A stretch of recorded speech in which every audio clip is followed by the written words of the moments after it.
Hello everyone, welcome back to my channel Jyoti physics lecture. ये HPSC का जो कल असिस्टेंट प्रोफेसर का 2025 का फिजिक्स का एग्ज़ाम हुआ है उसी का सॉल्यूशन मैं कंटिन्यू कर रही हूँ। नेक्स्ट क्वेश्चन मेरे पास क्या है, super conductor acts as a perfect. ये एक टाइप से आपके आंसर की भी कंफर्म हो जाएगी। सुपर कंडक्टर कैसे एक्ट करता है परफेक्ट? डाई मैग्नेटिक करता है, यानी यहाँ से जो इंटीरियर में मैग्नेटिक फील्ड एग्जिस्ट नहीं करती है। ये कौन सा इफेक्ट होता है? बेसिकली आपका मेसनर इफेक्ट होता है। तो आंसर हो गया फोर्थ। नेक्स्ट क्वेश्चन था, विच of the following equation states non existence of magnetic monopole. Magnetic monopole की, यानी हमारे पास जो मैग्नेटिक पोल्स हैं वो सिंगल एग्जिस्ट नहीं कर सकते। ये इक्वेशन कहाँ से पता की थी? डाइवर्जेंस ऑफ मैग्नेटिक फील्ड आपके पास क्या मिला था? 0। क्या था ये? गॉस लॉ था for magnetism, del dot B equal to 0। Next question हमारे पास आया हुआ है, which of the following spaces is used for the description of a system in quantum statistical mechanics. यानी क्वांटम स्टैटिस्टिकल मैकेनिक्स के according आपका जो है सिस्टम का डिस्क्रिप्शन कहाँ से बताया गया था? तो यहाँ पे क्वांटम मैकेनिक्स के जो सिस्टम को एक्सप्लेन किया गया था वो हिल्बर्ट स्पेस में एक्सप्लेन किया गया था। इसका आंसर होना चाहिए थर्ड। नेक्स्ट क्वेश्चन देखते हैं।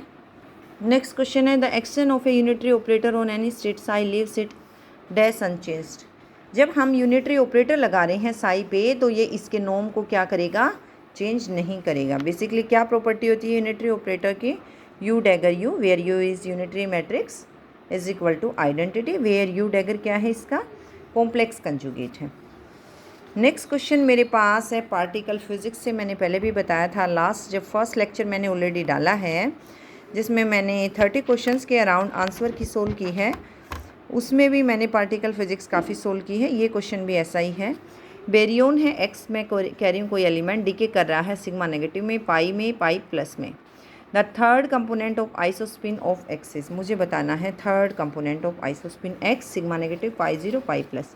देखिए सिग्मा नेगेटिव की आइसोस्पिन I3 पार्ट क्या होता है? आइसोस्पिन का थर्ड पार्ट -1, पाई जीरो का 0, पाई प्लस का 1, पाई नेगेटिव होता तो -1। तो यहाँ पे मेरे पास क्या आ गया overall? -1 + 0 + 1 that is equal to 0। और यहाँ से अगर मैं कंसिडर करके चलूँ कि मेरे पास इसकी जो है आइसोस्पिन कंजर्व्ड है, तो ये मेरे पास इसकी क्या रहनी चाहिए? 0। लेफ्ट हैंड साइड में क्या होनी चाहिए? 0। नेक्स्ट क्वेश्चन देखते हैं। आपके पास बेसिक क्वेश्चन आया हुआ है just, the sum of a complex number and its conjugate is. मेरे पास कोई कॉम्प्लेक्स नंबर है a + i और कंजुगेट है a - i। दोनों का मैं सम करूँगी, that comes out to be twice of a. क्या आ रहा है? Real number. Just basic question उठाया था। नेक्स्ट क्वेश्चन देखते हैं। कंडेंस मैटर फिजिक्स से आया है, सॉलिड स्टेट कह सकते हो। The smallest unit in real lattice is termed as unit cell. In real lattice में मेरे पास क्या होगी? Wigner Seitz cell. First option is correct answer. Next question, बिल्कुल आप इस क्वेश्चन को वैसे चैलेंज कर सकते हैं कि स्टेटमेंट इनकम्प्लीट है। आप देखेंगे, dash measurements tell the accurately whether the semi conductor is N type और पी टाइप। आप एक्सपेरिमेंट भी करते हो होल इफेक्ट का, जिसमें आप होल कोफिशिएंट निकालते हैं और वहाँ से आप होल वोल्टेज निकालते हैं और वहाँ से आप जो है कंफर्म करते हैं कि मेरा सेमीकंडक्टर एन टाइप का है, मेजॉरिटी कैरियर्स कौन से हैं या पी टाइप का है। तो यहाँ से इसका सॉल्यूशन होना चाहिए था होल इफेक्ट। इन्होंने ऑप्शन दिए Hall, Seebeck, resistivity, thermal conductivity, just Hall measurements. ये क्वेश्चन मुझे अपने आप में इनकम्प्लीट लग रहा है। तो यहाँ पे या तो होल इफेक्ट होना चाहिए या होल कोफिशिएंट होना चाहिए। तो यहाँ से क्वेश्चन ये है, इसको आप बोल सकते हैं कि स्टेटमेंट इज़ अनकम्प्लीट। तो इसका आंसर रहना था होल। नेक्स्ट क्वेश्चन देखते हैं। Quasi crystal possess. देखिए जनरली हमारे पास 5 फोल्ड सिमेट्री पॉसिबल नहीं होती, लेकिन क्वासी क्रिस्टल के केस में क्या होता है? 5 फोल्ड सिमेट्री पॉसिबल है। Second option is correct answer. Next question देखते हैं। नेक्स्ट है, which of the following crystalline phase is close to the solid phase. हमारे पास कौन सा लिक्विड क्रिस्टल फेज है वो सॉलिड की क्लोज है? इसका आंसर होना चाहिए smectic phase. Here molecules are arranged in layers similar to how they are arranged in solid. यानी इसका ऑर्डर भी क्या रहेगा? लिक्विड के कंपेरेबली हायर ऑर्डर रहेगा। यहाँ पे मॉलिक्यूल्स जो हैं लेयर्स में अरेंज होते हैं, जैसे कि सॉलिड के केस में होता है। तो इसका आंसर रहा हमारे पास स्मैक्टिक। नेक्स्ट क्वेश्चन क्या है? अगर लिक्विड की तरह होते तो न्यूमेटिक हो जाता। The primitive cell formed in reciprocal lattice is brilliant zone. जो हमारे पास रेसिप्रोकल लैटिस में प्रिमिटिव सेल है वो क्या होती है? Brilliant zone. Second option is correct answer. Next question है, एक क्वेश्चन और आएगा क्वांटम मैकेनिक्स का जिसका मुझे लग रहा है कि आप चैलेंज कर सकते हैं, कोई भी ऑप्शन करेक्ट नहीं है, अभी मैं सोल्व कराऊंगी। नेक्स्ट है Kronig Penney model is approximate model, real model, both complex model. It is approximate model. Basically क्या बताता है ये? It tries to understand the behavior of electrons in a periodic potential। Electrons के behaviour को explain करता है periodic potential के अंदर, और ये क्या रहा हमारे पास? Approximate model. सो इसका आंसर जो है फर्स्ट करेक्ट रहना चाहिए।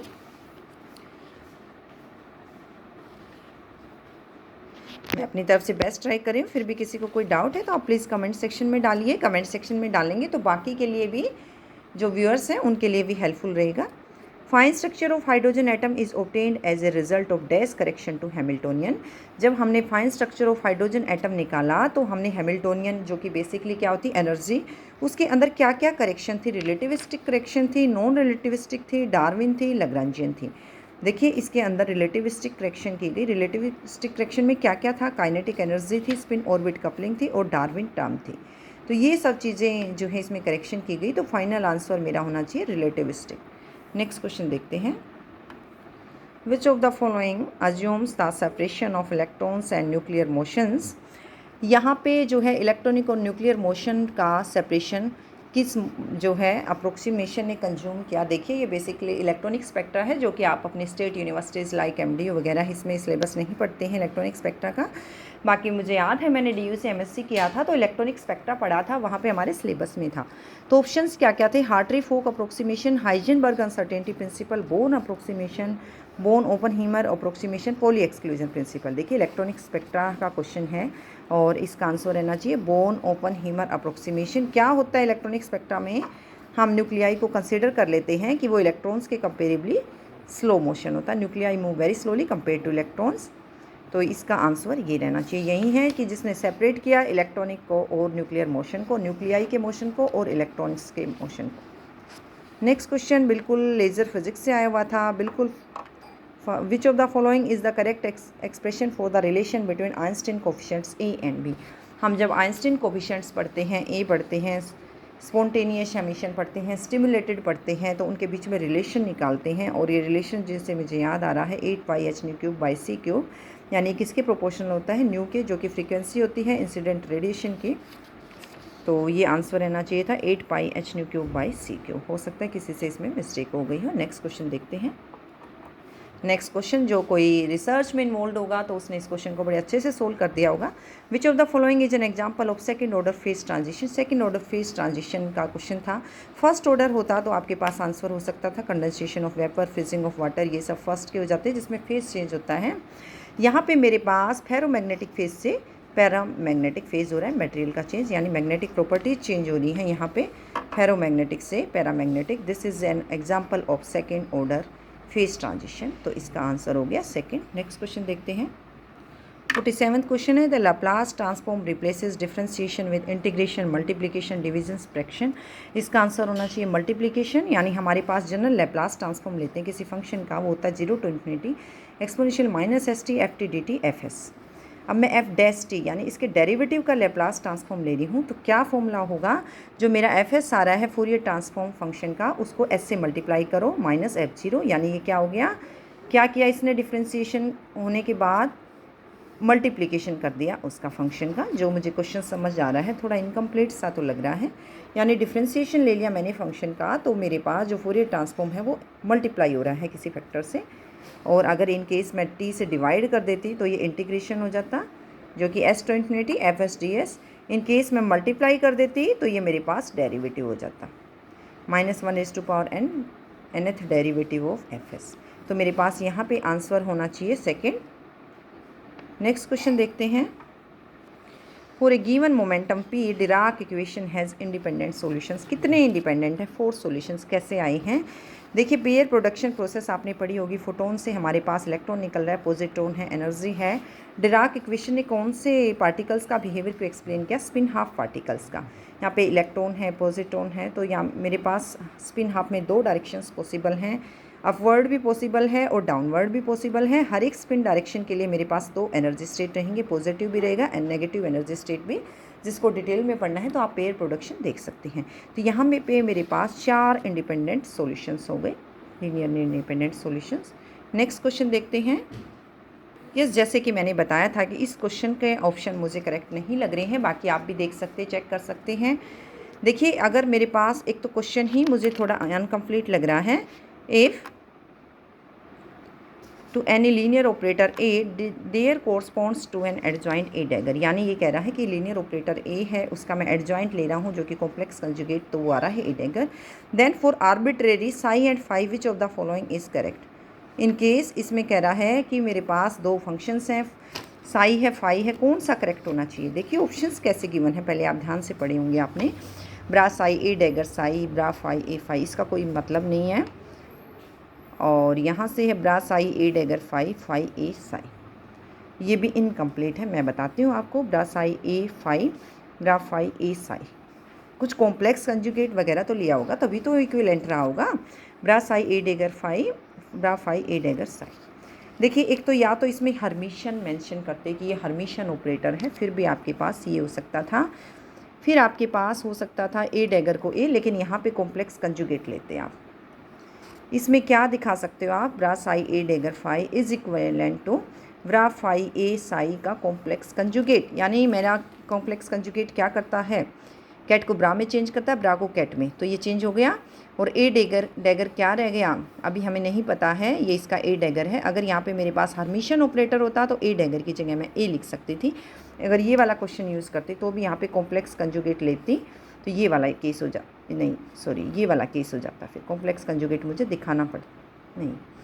इसमें भी हमने जो है ए को ए डैगर, लेकिन स्टेटमेंट ये इनकरेक्ट है, ना तो हर्मिशन ऑपरेटर मेंशन है। और यहाँ से क्या हो जाता, यहाँ से मुझे कॉम्प्लेक्स कंजुगेट दिखाना पड़ेगा, जो कि क्वेश्चन में कहीं भी मेंशन नहीं है। तो मेरे अकॉर्डिंग आप इस क्वेश्चन को ज़रूर चैलेंज कर सकते हैं। तो यहाँ से आप इस क्वेश्चन को चैलेंज कर सकते हैं। अगर इसका कॉम्प्लेक्स कंजुगेट लेते हैं तो मेरे पास ये मिलना था। यहाँ पे कहीं भी क्वेश्चन में कॉम्प्लेक्स कंजुगेट मेंशन नहीं कर रखा, अदरवाइज़ ये स्टेटमेंट जो है करेक्ट नहीं है। नेक्स्ट क्वेश्चन देख सकते हैं। The first order perturbation theory of degenerate level is equivalent of finding dash with respect to which the perturbation is diagonal. First order perturbation theory से आया है, क्वांटम मैकेनिक्स से आया है, ये पीजी लेवल के क्वेश्चन हैं। ये तो आप देख सकते हैं कि जो आपका कुछ पहले ही रिक्वेस्ट आ रही थी कि मेरे पास जस्ट बीएससी के क्लासेस से गो थ्रू हो जाए, नहीं यहाँ से जो है कुछ पोर्शन पीजी लेवल का भी लिया है। तो यहाँ से होना चाहिए बेसिस वेक्टर्स, बेसिस वेक्टर्स हमें निकालने हैं जिसके अकॉर्डिंग हमारी परटर्बेशन डायगोनल हो जाए। ओके, ये अराउंड 50 क्वेश्चंस का सॉल्यूशन मैंने अपलोड कर दिया है। आपके कोई डाउट्स हैं तो कमेंट सेक्शन में डालिए। Thank you.